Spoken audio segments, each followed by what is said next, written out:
Oh, it's always great to talk to who we're going to talk to. And if you're a new listener to the show, you're going to have to trust me on this. You do a little research on your own.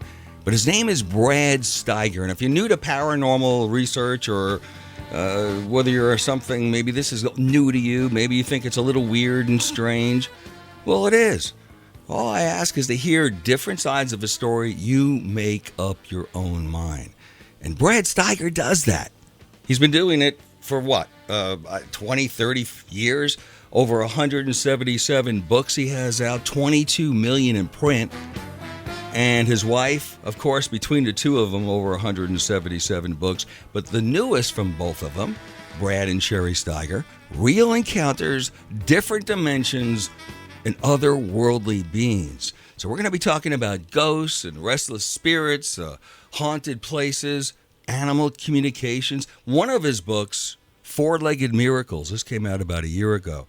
Heartwarming tales of lost dogs and journeys home from animals, animal spirits, all kinds of stuff when it comes to the unusual and the strange. And at some point, I'm going to open up the phone lines, and I want you to tell us of an encounter of some sort that you can't explain analytically.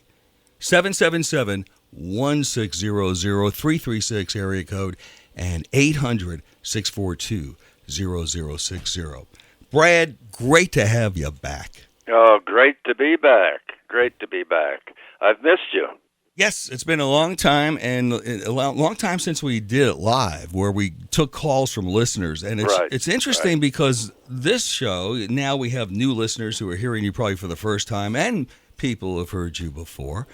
But what's different about you and other paranormal experts is you explain the differences and the possibilities. You don't necessarily say, this is what it is. You just say, well, here's an interesting theory, and here's what the people who believe in it, what they think of this theory. Then you talk about another possibility. So I like the way you get people to think. Well, I appreciate that. And as long as we've known each other, you've always been gracious in pointing out that, just as Tom Hanks says, there's no crying in baseball, there's no dogma in the paranormal. You simply cannot be dogmatic because, and I suppose every researcher has gone through a period where some particular theory, philosophy seemed to work for most of the things. And then just when you got comfortable, you run into something that is just screaming at you that is so completely different that you have to revise. So after, it's been, believe it or not, 60 years for me, Alan, researching this. And, I've had a lot of theories, and for example, UFOs. Boy, I was a kid when Roswell happened, and I was so excited. I mean, come on, this was, they're here. They've landed. They come. The brothers from the skies. Well, after I had gone into the field as a grown-up and explored and traveled all over the North American and below South America, testing things, interviewing people, I began to move away from the nuts and bolts. They're here. Now, not saying that there isn't life in outer space, but what's happening now may be part of a very ancient interaction with our species, and it may be more multidimensional, interdimensional than extraterrestrial. So again, revise. Yeah. Question what's out there. Be curious, but don't necessarily latch on to a particular theory. There's so much to consider. Just keep your mind open on that. Hear as many sides as you can. Now, the new book, Real Encounters, Different Dimensions, and Otherworldly Beings, I love the title. This is different, and then it's similar to other books that you've had. Give us the introduction to this latest book. Yeah, I think it's very important, and you are exactly right. It's similar but different. Now, we begin, by interviewing people. Now, yes, as you said, we've done that for years because that's where it begins, with the folks, with the people who have these, the experiencers, the percipients, if you want a fancy word, the percipients who have encountered these. So that's why it's real encounters, because we begin talking to people, and whether they've believe, quotes around, an alien, a ghost, an angel, an elf, or some kind of monster, one constant remains, that they've never forgotten the experience. Their lives have never been the same. Their concept of reality has been forever expanded. Some people may consider that this was a life-altering experience, an illumination, an epiphany, and they never forget it. It remains with them in the eternal now. So therefore, taking these as individual mystical experiences, we treat them with respect.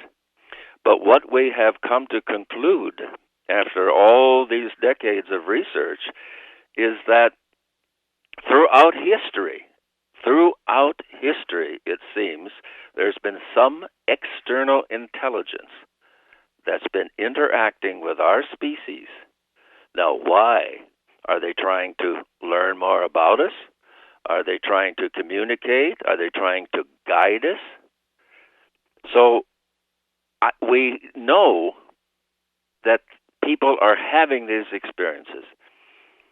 If we begin with trying to hear what they are really saying, or to look beneath what they are seeing, then we see that all of these individual beings, entities, whatever you want to call them, may be the product of a single multidimensional intelligence that presents itself in many different forms, depending in large part on the intellectual, spiritual level of the percipient, the experiencer. Now, this becomes complicated. That's why we don't have a name.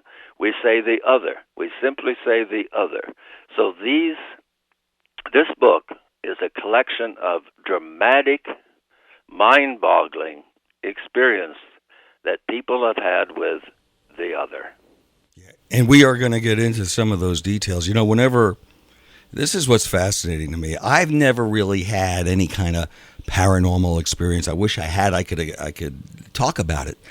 But the years of doing this show and opening up the phone lines, when I ask people, look, here's somebody who takes it serious. We want to hear your story. Well, maybe it was a childhood thing where maybe you saw a dead relative, had some kind of an experience with an extraterrestrial, something that you can't, if it's something you're vague about, if it's something that, maybe it was a dream, but if it's something where you had witnesses or it happened repeatedly, those are stories that are just profound. And I'm going to invite you to call in. I'm going to open up the phone lines now.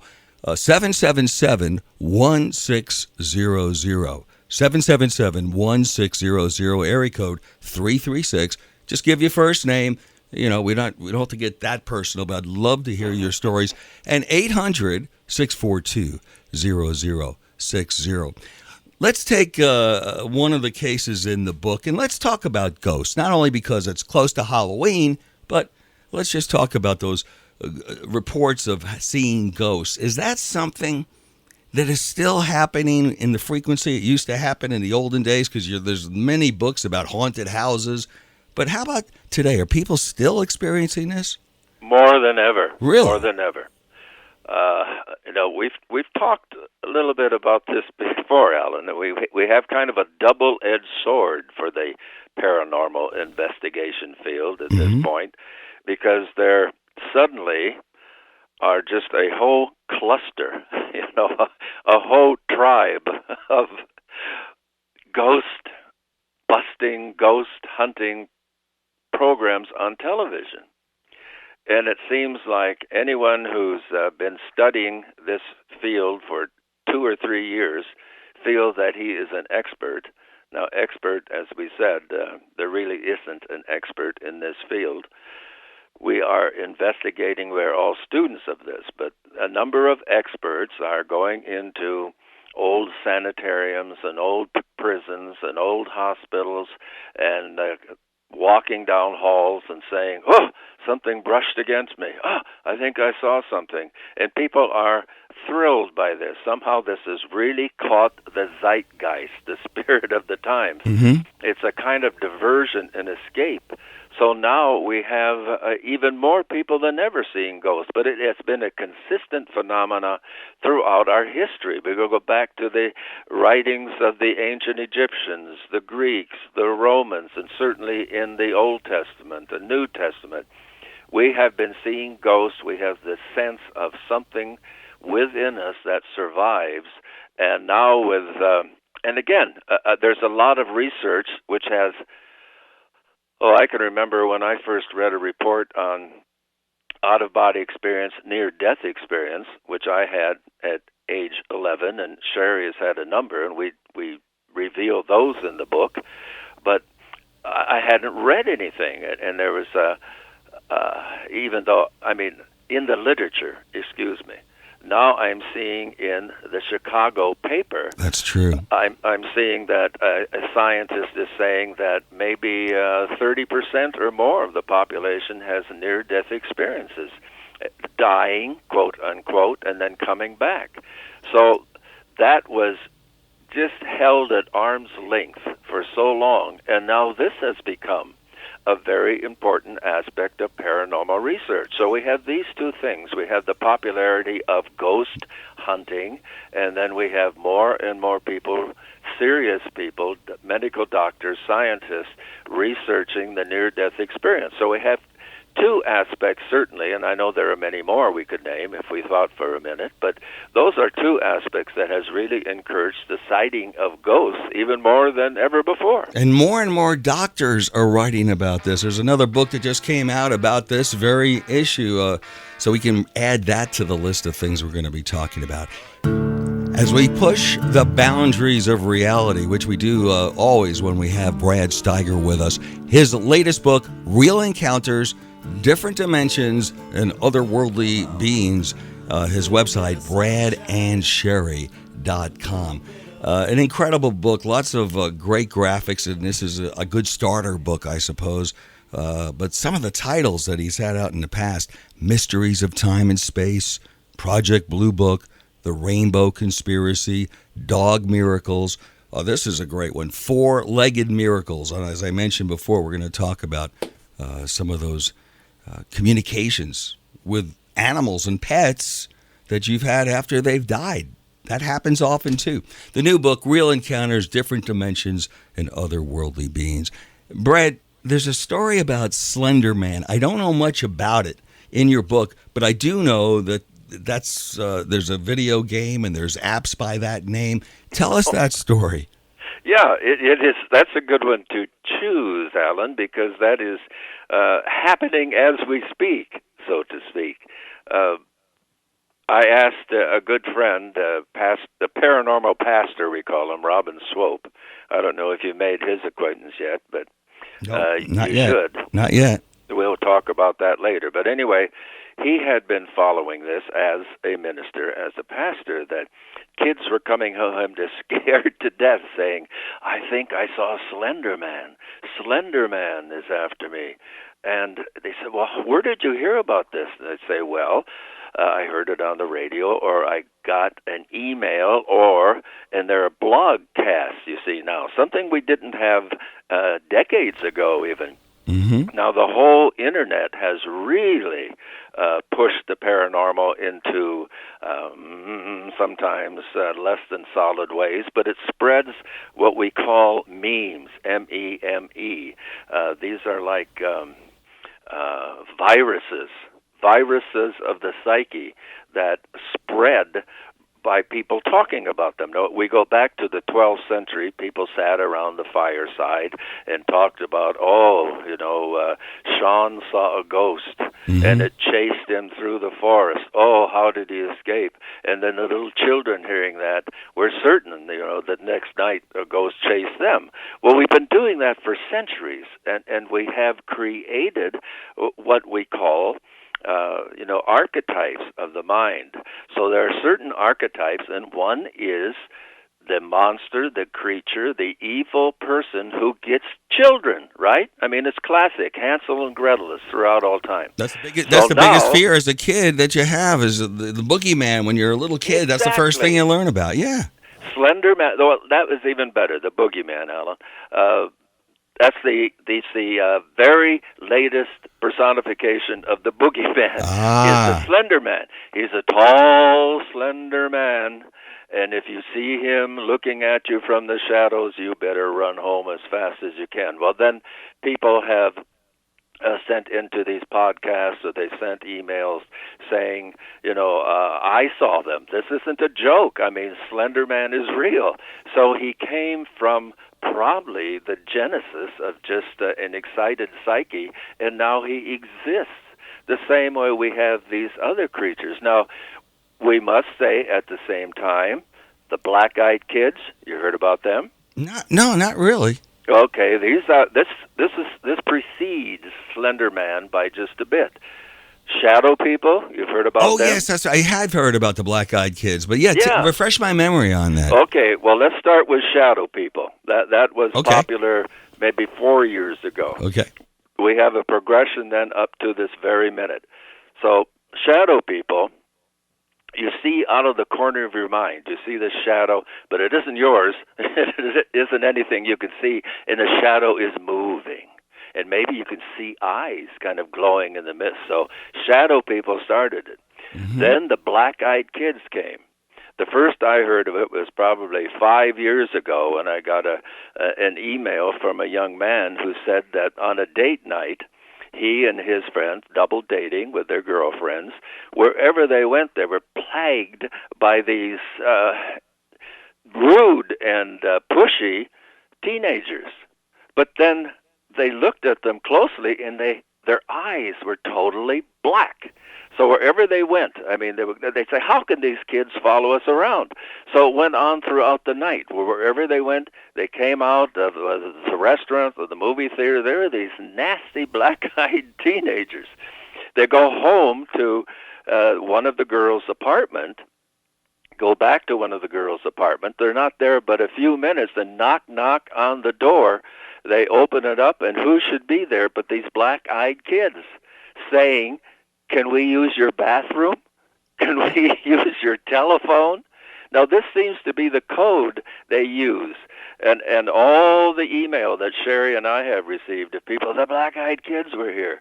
That's what they asked, that innocuous question. Can I use your bathroom? After they've been harassing you all night. Now, the people who have said, well, okay, if I'll get rid of you, have rued the day because they've torn their house completely up. In this case, the young man writing me said they all said, go away, you can't come in. They saw them go down the street just away, and one of the guys said, I'm calling the police right now. But before they could get there, the kids had just poof. They'd just disappeared. Well, that seems to be the account. Now, here again, there's an ancient message here, an ancient warning. Mm-hmm. If the vampire comes to the door, let me in, please. If you do, you have to invite him in before you can harm him. The same way, you see, this ancient evil, however it manifests or cloaks itself, you have to invite it in. There's an ancient warning there. In every case, throughout your life, if you've examined the times you've been in trouble, the times you have had something bad to you, 9 times out of 10, you asked for it. You invited it in. Now, don't be so hasty and say, I wouldn't do such a thing. Did you invite it in by your frame of mind? Did you invite it in by perhaps overindulging in drink or drugs or whatever? So these, I guess we call them archetypes. We call them creatures of the collective unconscious. But they develop a life of their own. Mm-hmm. I wanted, before we are going to talk about good versus evil in this, and we got about a minute here, so this next question, just give us a short answer. Sure. But as far as these black-eyed kids, is this something that has any credibility? Is it still going on, or is this just some internet kind of craze or something? No, well, how can I answer that? And Alan, I know you aren't asking me to give the final answer, but we still get reports. I mean, we get at least one a week of That's the strange. shadow people, the black-eyed kid, Slender Man harassing somebody. So this is still going on. But as I say, this archetype or this meme develops. It becomes a psychic mechanism that feeds on fear and grows. Well, when we come back, I know we're just splitting away. I'll Right. give you another instance of an ancient archetype that is resurfacing. Stay tuned for more of the Allan Handelman Show. I want to ask you something to do. I'm going to ask you something to do right now. Won't cost you a thing. You're going to get something very cool, absolutely free. And it's for the Sea Crane Company. Their 2014 catalog is now available. It's absolutely free. I'm going to give you the toll-free number. And if you never heard of the Sea Crane Company, it's a company that specializes in great radios, satellite radio, Wi-Fi radios, everything, radio accessories, AM, shortwave, wind-up radios, weather radios, but lots of audio, sound bars and audio recorders, and a lot of these things that Bob Crane himself designed. So it's just amazing. I'll tell you about some of the products, but here's the number. They're not going to try to sell you anything. These are great people. It's 888, toll free, 888-444-8122. 888-444-8122. I'll repeat it again. 888-444-8122. Request a catalog. You could also go to the Sea Crane Company's website, which is Crane, CRANE.com. All right. Also, some of the new products for 2014. I don't have time in this little commercial to tell you everything, but one of the coolest things they have is this little bitty soundbar. It's not that small, maybe a foot long, but it has awesome audio. And it's Bluetooth stereo ready. You could put an SD card into it or USB cable, flash drive. It also has FM built into it. Nice display. Amazing audio. So you could use it from your phone or whatever, or you can just plug in directly from any device. Get the catalog, see all the stuff. 888-444-8122. 888-444-8122. You're listening to The Allan Handelman Show, your window to rock and roll, alien sightings, paranormal activity, declassified data, music, comedy, pop culture, sex, and always the most interesting people in the world. We're glad you're back. As we continue with Brad Steiger and his amazing new book, Real Encounters, Different Dimensions, and Otherworldly Beings. It's his 175th book. Amazing, man. He writes about so many interesting things. And we're going to continue with that segment. We had mic problems that day, and it was the beginning of my cold, so excuse that. There was an entity called the Harlequin that you were going to bring up?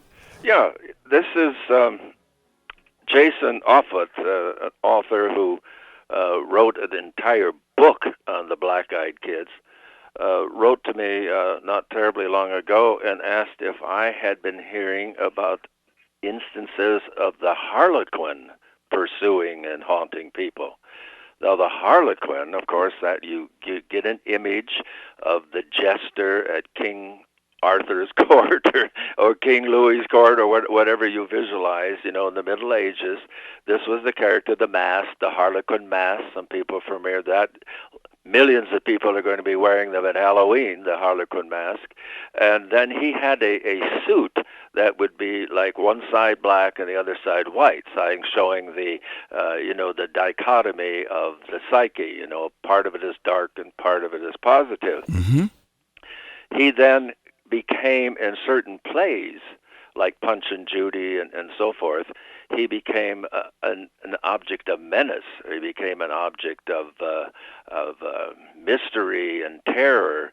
And just in the recent years, people have claimed that a Harlequin has been manifesting, looking in the windows at night, chasing them down the streets and so forth. Now, again, is this an archetype that has been smoldering for that long? Then Sherry brought up the point that in the 50s and 60s, there were some artists, husband-wife team called the Keens, that were drawing these big-eyed children. You remember those? Yes, I have heard of them. Yes, and but they also drew harlequins. So maybe that revived the harlequin, because maybe people remember as a child seeing Mama had one up on the wall, or Auntie had one up on the wall, or Grandma or someone had a harlequin.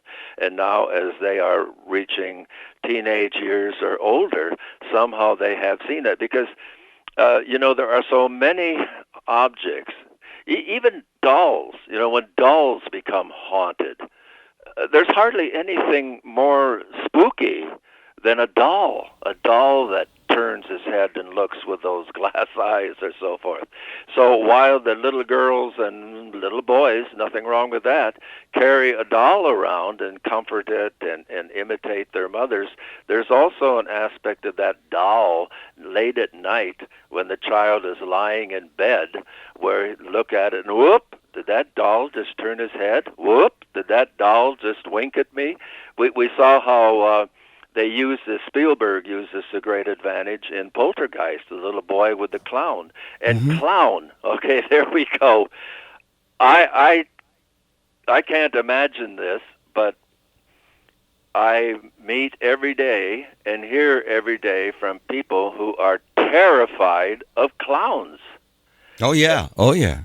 And so they surface where someone, and then Stephen King wrote, what was it, It? That was this clown that came up from the sewer and turned out to be some huge insect or whatever. So we have these archetypal memes slumbering in our psyche. And if the right ingredients of terror come together in a person's life, or a mystery, or you're alone home and you hear a sound and you're directed to a certain thing and see a shadow, or you think you see your painting or a doll moving and so forth, these are vestigial in our psyches, and they can be brought to life at any time by the slightest kind of stimulus. It's interesting because so many of these things that we're talking about, I guess through movies and fiction, and some of it real, we think of exorcisms, we think of religion and good versus evil, but also it sounds like it could be stuff that people just manifest from their mind. Exactly. Yeah, and we don't know. Exactly. So we then also deal, my perceptive friend Allan, with this doorway that exists in every one of our psyches, every one of our minds, the unconscious mind, the higher self that can summon the other however it manifests. So sometimes we're haunting ourselves without being aware of it. We are manifesting. We have the power of creation beyond what most of us dream. We can create both good and bad. We're talking to Brad Steiger, and of all the strange creatures, the poltergeists and entities, incubuses, disembodied spirits, all kinds of things. There's a category I don't think you and I talked about that you write about in the brand new book, Real Encounters, Different Dimensions, and Otherworldly Beings, which is just out. And that's underwater inhabitants. Talk about that. The Russian Navy has admitted that they've had many UFO sightings and encounters.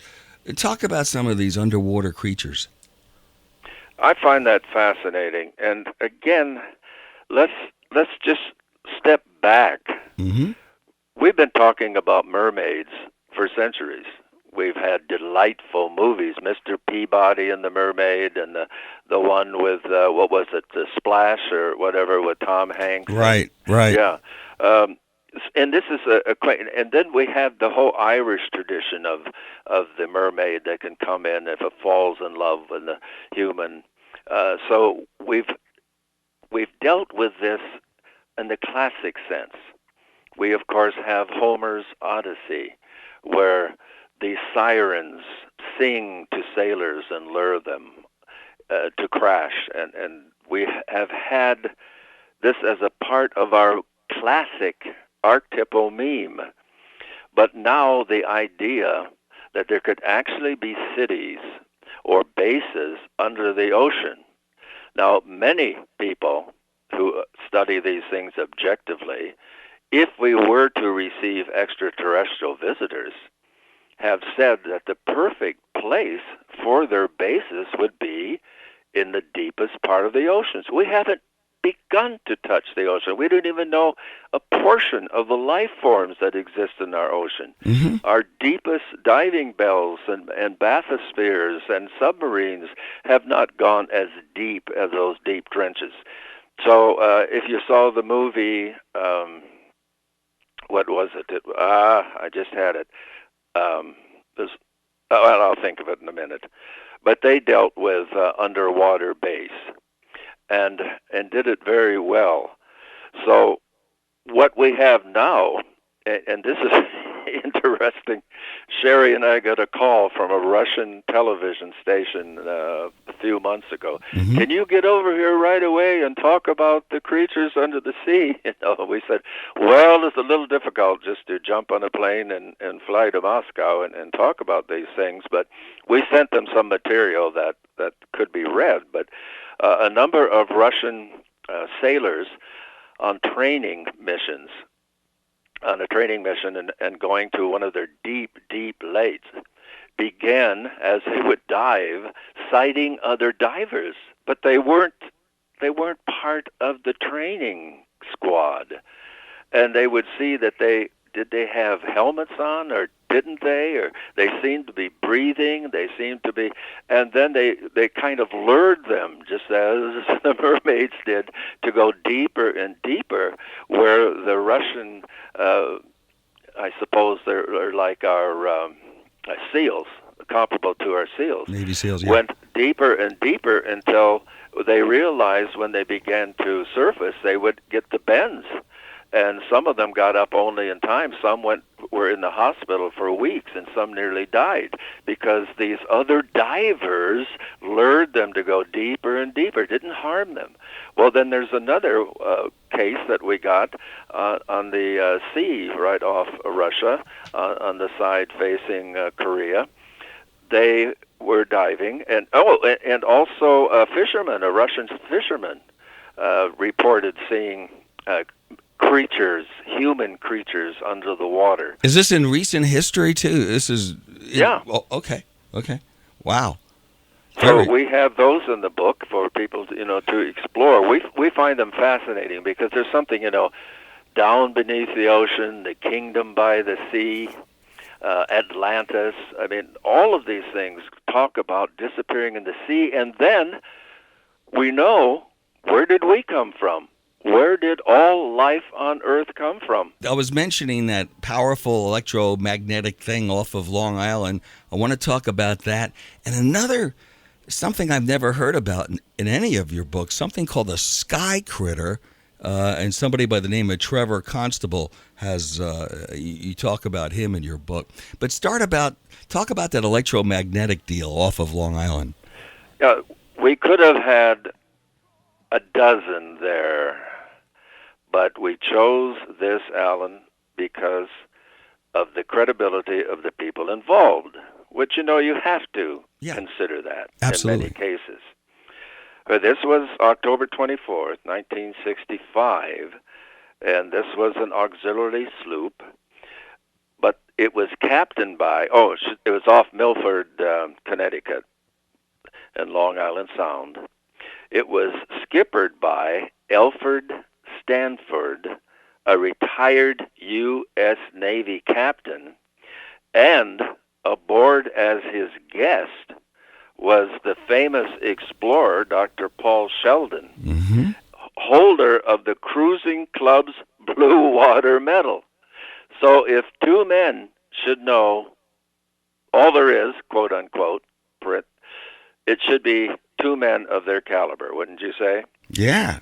So they absolutely. were just a little ways off Charles Island. They're entering the harbor entrance out on Long Island Sound. And you've probably been there. We've been there. Oh, I'm from Long Island originally. I've lived I thought here. You were. Well, I've lived in North Carolina most of my whole life, but right. That's where I'm originally from. Yeah. Yeah, I thought you were. Well, at any rate, it's just, business as usual, non-event, and all of a sudden the compass began just a strange clockwise circling and just kept circling and going and going and going. The engine was running very slowly, and there was no vibration, any other source that could have done this. Yet it continued its clockwise circling for 10 minutes, 3/4 of a mile before it began to steady and work the way a compass should. So here again, what was beneath them? They could only theorize that such incredibly erratic behavior of the compass suggested that somehow there was a very powerful electromagnetic field beneath the surface of the vessel. Now, it was never there again. It hadn't been there before, but just for that time, this incredible source began to cause havoc with the compass and other instrumentation on board.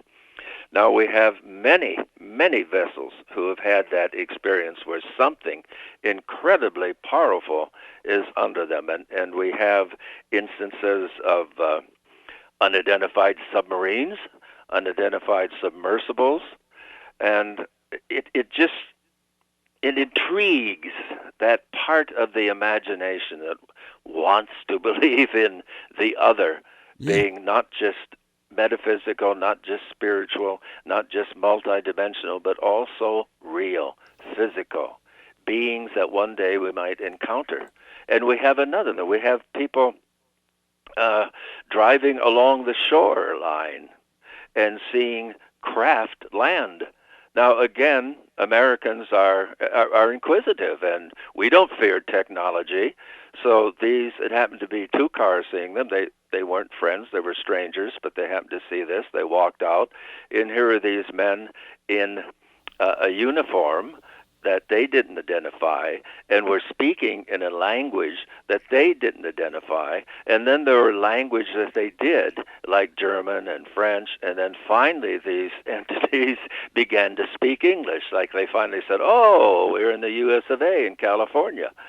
And again, these things are recorded all the time. Our people, we trust them. They have other identifications and other credibilities. People of an academic background. Not that means they can't fib. Not that means they can't be mistaken. The credit, that's right, especially when it's military and law enforcement. Right. And we concentrate in that chapter largely on the military for that very reason.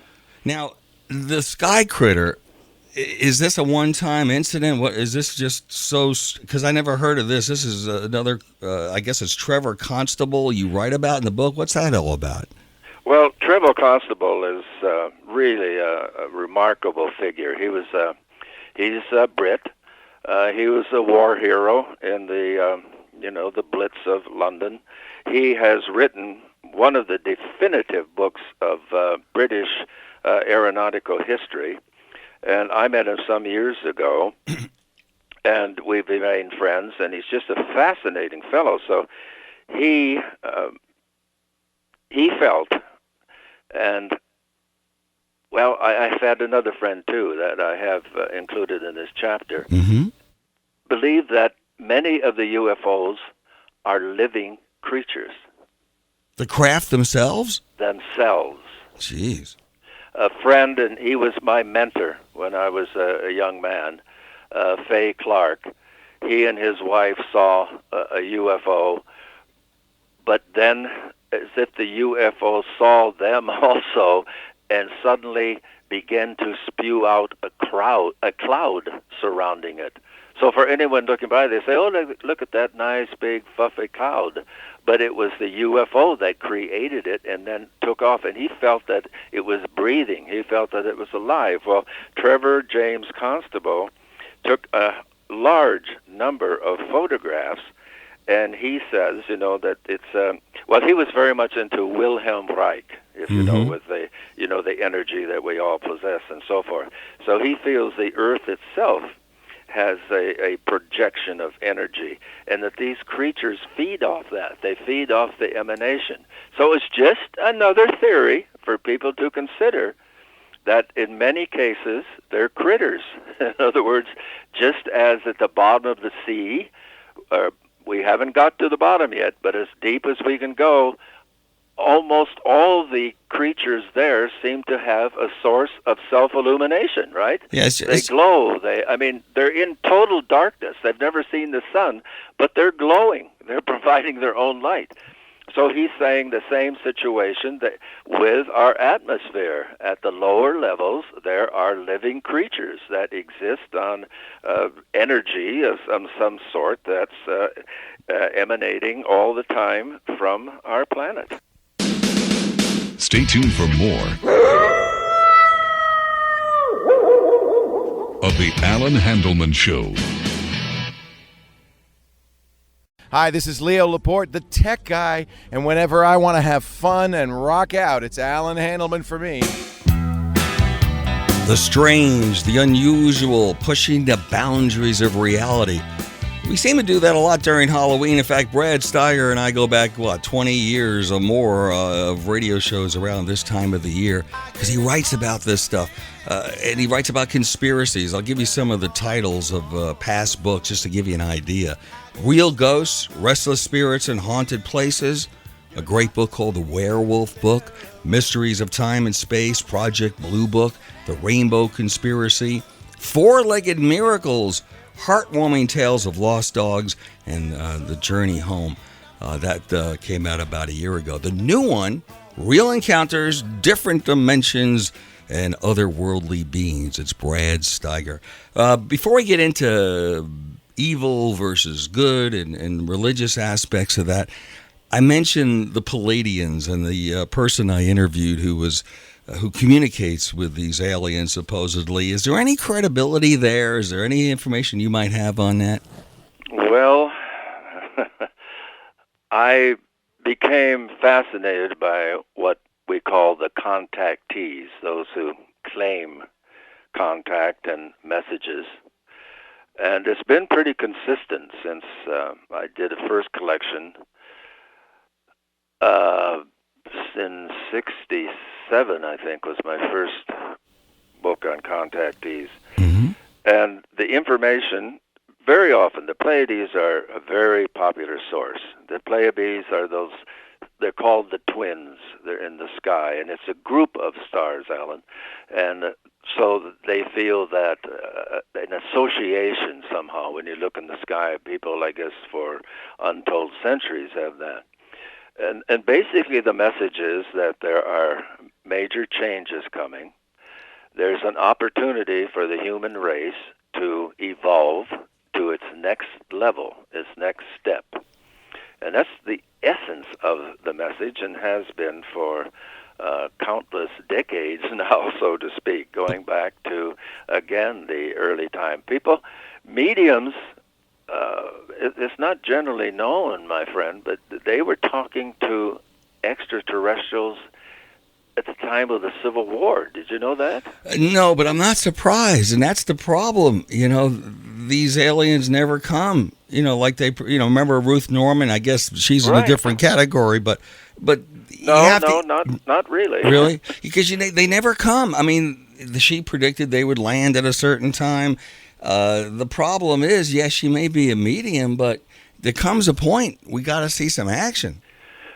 Then, of course, and we have in the book the incredible mediums that were in the group of which Hitler was a member, and claim, that's where the Aryan supremacy comes from, the messages, from Alderban,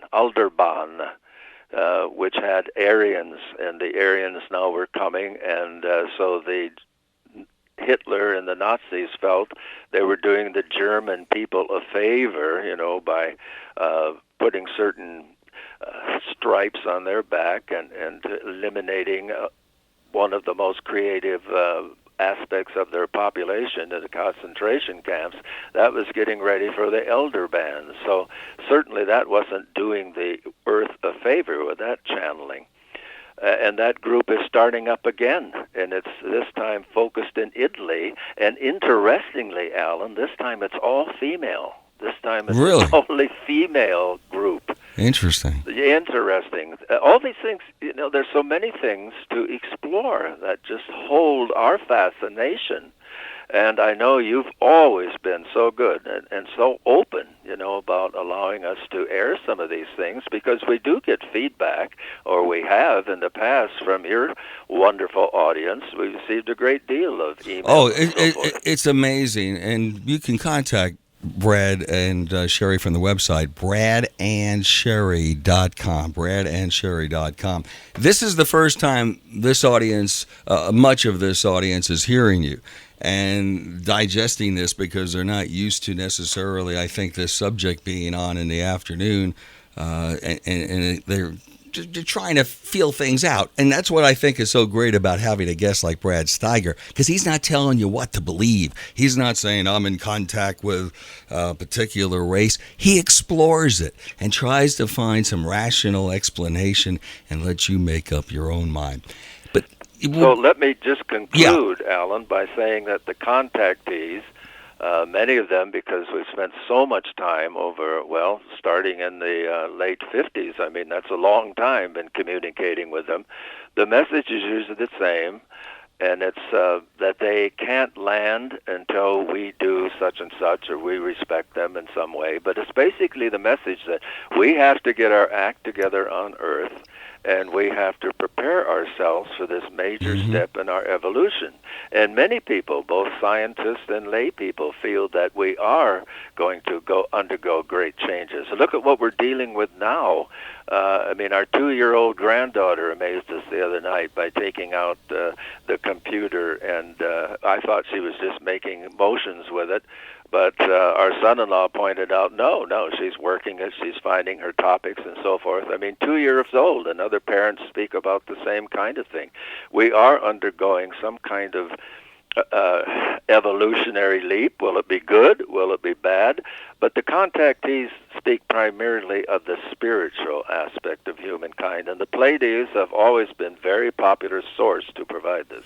Well, this is, to me, not really in the paranormal. I'm fascinated with it. In fact, just last couple days ago, ABC had another report of the amazing power of dogs to detect diseases and to warn their masters of a seizure coming, or of a cancer somewhere on their body. And you've written so many great books about this.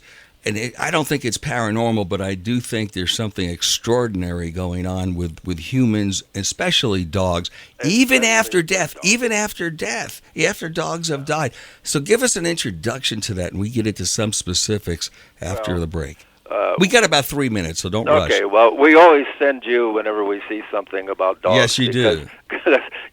We know that you are simpatico with us on that. Big time. Even as a little boy, I never considered dog an animal. I always considered dog, human, and certainly we see that. And with all the tests and all the psychic abilities that they have, and certainly finding the big thing now with the finding your way home. Okay, what we're talking about that's not so amazing is the dog jumped out of your car when you went to the supermarket, and you were upset, and you looked for Fido, but there he was home. He found his way home. And we just say, well, that's marvelous, because he went through all of traffic and so forth.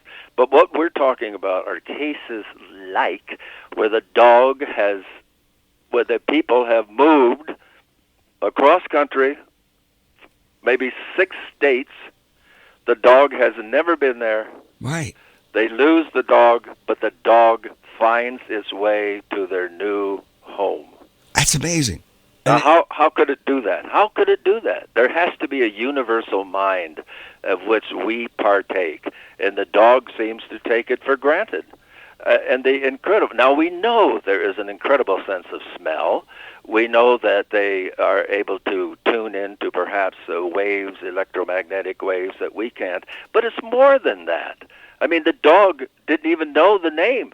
It was like, we're moving from Milwaukee, Wisconsin to Albuquerque, New Mexico. So if we get lost, it's Albuquerque. Well, what does that mean to the dog? And then if he gets lost, is he going to get a Rand McNally map and find his way there? No, but he finds his way there. And, sometimes worse for wear. The paws are bloody and ragged, and he's been in several fights and been bitten. But by thunder, he made it home. And those are the kind of stories that we have in the four-legged miracle. Well, it gives me goosebumps because, obviously they're not superhuman. I mean, they may have an accident, they may get hit by a car, an animal may attack them. I mean, they're Exactly. dogs. But the ability. And the other thing is, and give us a little introduction, and we'll get into some specifics on this. People who have lost their pets. Earlier we were talking, Brad, about people who have died and they were brought back to life. Right. And among something that's reported over and over again, among the loved ones that people see when they go through that tunnel, is their dogs. Maybe other animals too, but usually it's dogs who are among the loved ones on the other side. I want to talk a little bit about that and communications after a dog has died with their owner. Give us a minute or so introduction, then we'll get into specifics after the break. Well, this is one where I probably kind of missed up a little bit because I find these so compelling, and certainly in our own instance, the dogs, that we've had that have been so significant.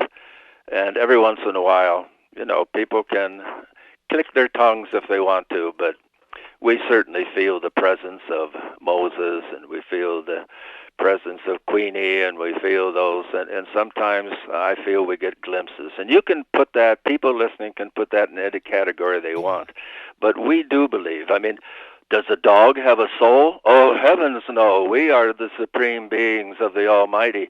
Well, remember this. Go back to your Genesis then, if that's so precious to you, because it says in that Garden of Eden that God took all the creatures and breathed the breath of life into them. Not just the two-leggeds, but the four-leggeds as well. Mm-hmm. And that episode of The Twilight Zone, and we probably talked about it before, it's pure fiction, but I believe it's something like that. And that Twilight Zone basically had an old man, and he was hunting with his dog. It's actually called The Hunt, that particular episode. And they both died hunting. And they were walking down a road, and they didn't know where they were. And then they started to realize and try to put two and two together, the dog and the old man. The man said, maybe we're not, something isn't right. And they met some guy who said, welcome to heaven. You guys, you're dead.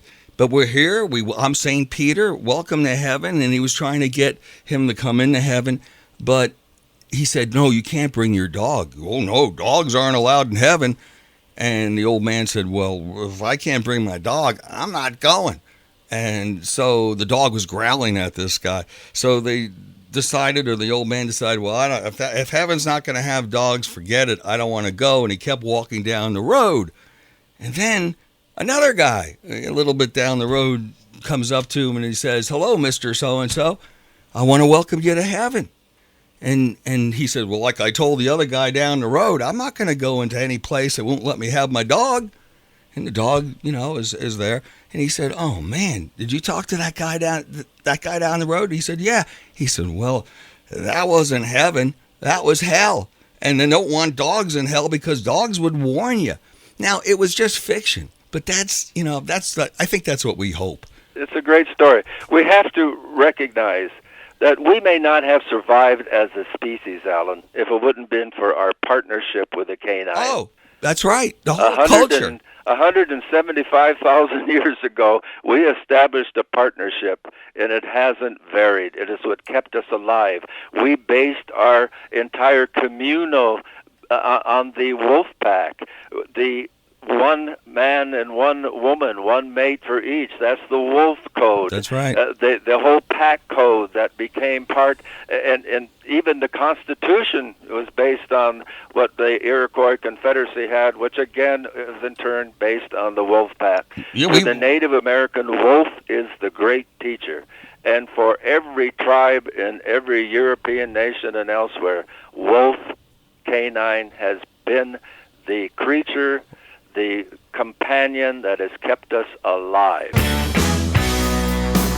Sometimes it stretches the boundaries of reality, and Brad Steiger, nobody writes about the paranormal and things that are hard to digest, and he makes it easy. bradandsherry.com, the website for all the information on Brad Steiger.